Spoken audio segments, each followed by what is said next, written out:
31 October has now been extended to 31 December. What does that mean long term? It's not the ideal. It can impact, I understand it can impact on when we're looking at external funding sources and they go, did you adopt your annual report? I have not actually heard any negatives. That being said, I've never been in a situation where I've not adopted the annual report within legislation. This is a new arena for so many of councils. I do think because a report goes to Parliament for those councils that don't adopt within their time frame. So it is a public notifiable how many councils have adopted outside of their timeline. So I've read the letter. Can I ask a supplementary question? Certainly. I've read the letter. I can't see their commitment to meet the 31st of December deadline in the letter. I can see them to meet their commitment to the 31st of October 2023.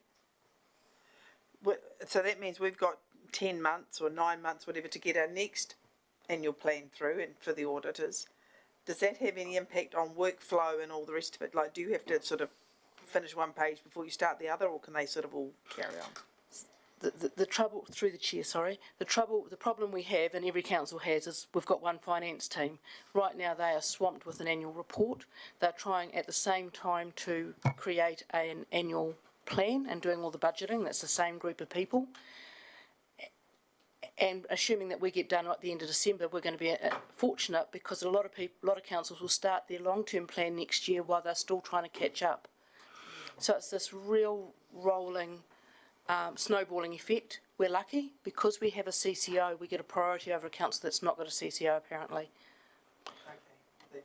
So they have got us, we are being audited.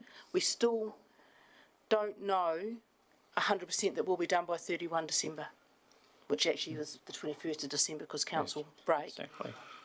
Auditors keep talking to us, but if any of their staff go down sick with COVID, we won't meet our deadlines. Yeah.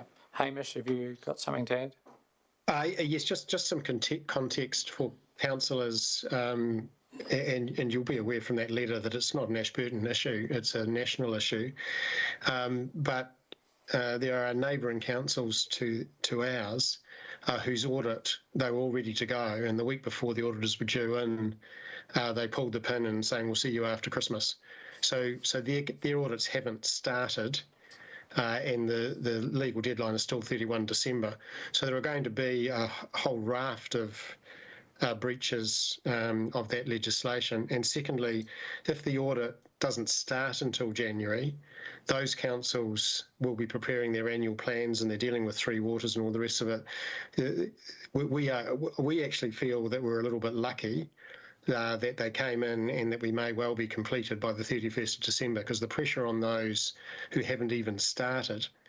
And I know one council who prepared all their documentation, produced a draft annual report down to every piece of commentary, not only numbers, presented it to them in the hope that because they were so ready, the audit office would change their mind, and their audit does not start until mid-January.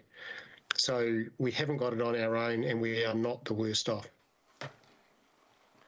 And through the chair, it's not just the finance team either. There's a whole group of people that work on that annual report, that work on the annual plan. I only represent one piece of the puzzle, so it's not to neglect or ignore other members of this council that work on those documents. Thank you. Mr Mayor. Just one further comment. I see they've got 50,000 hours of audit work which they've tried to reallocate to other providers. We can only use, there's only one provider, which is Audit New Zealand. We cannot use anyone else. So my point is, this is centralisation. And if you think Three Waters and then something like this, you'd have to think very hard and long to work out that the bigger you get, you don't get any better. Thank you, Liz. I was going to move the recommendation. No, it's not the news we want to hear, but move that we receive this correspondence. Thank you. Seconder, Richard, thank you. No more comment, debate. All those in favour? Aye. Against? Thank you. It was a very short and sweet meeting. Brings us to the end of the open meeting, and we'll be moving into public excluded. to do that. You move, yes, thank you. And Liz, you seconded? Oh, Carolyn, thank you.